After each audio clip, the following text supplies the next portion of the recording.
इतर अभंग इतर चिंतन श्रवण करता येते. थोडंसं जड जरी गेलं तरी थोडंसं ऐकण्याचा प्रयत्न करा. कीर्तनं जड जातात म्हणून कीर्तनं सोडायची नसतात, तर जड असणारी कीर्तनं आपल्याला कळावीत यासाठी श्रोता म्हणून आपण प्रयत्न करणं गरजेचं असतं. नाहीतर आम्हाला कळतच नाही म्हणून त्या कीर्तनकाराला बोलवूच नका. त्याचे शब्द आम्हाला लक्षामध्ये येत नाहीत म्हणून त्यांची तारीख नकोच.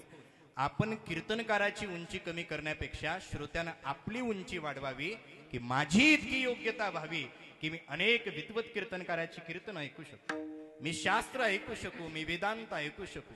जितक्या खोलवर म्हणून आपल्याला जाता येतं तितक्या खोलवर जाण्याचा आपण प्रयत्न करावा.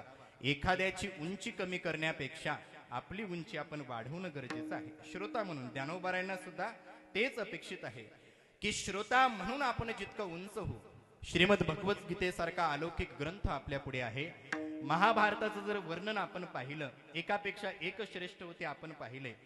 हा भीष्म गंगानंदनू, तो प्रताप तेजस्वी भानू, रिपुगज पंचाननो कर्णविनू, एकापेक्षा एक सामर्थ्यवान महापुरुष असताना सुद्धा, द्रोणाचार्य कृपाचार्य नवे नवे विदुरासारखा महात्मा असताना, उद्धवासारखा श्रेष्ठ योगी असताना सुद्धा परमात्म्याने हे सगळं ज्ञान जर कोणाला दिलं असेल तर ते केवळ आणि केवळ अर्जुनाला दिलं. का दिलं? बोला एवढा श्रोता. ज्ञानोबारांनी शब्द वापरलाय की इतर जरी ज्ञानी लोक असले महाभारताच्या ठिकाणी, इतर जरी विद्वत असले, पराक्रमी जरी असले, तरी अर्जुनासारखा श्रोता या जगतामध्ये दुसरा परमात्म्याला लाभला नाही. या अर्जुनाची बोला.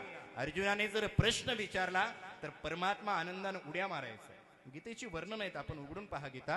अर्जुनाने प्रश्न विचारल्यात तर परमात्म्याचं अंतकरण प्रसन्न व्हायचं की अर्जुना काय प्रश्न विचारतोय, काय अलौकिक प्रश्न आहे.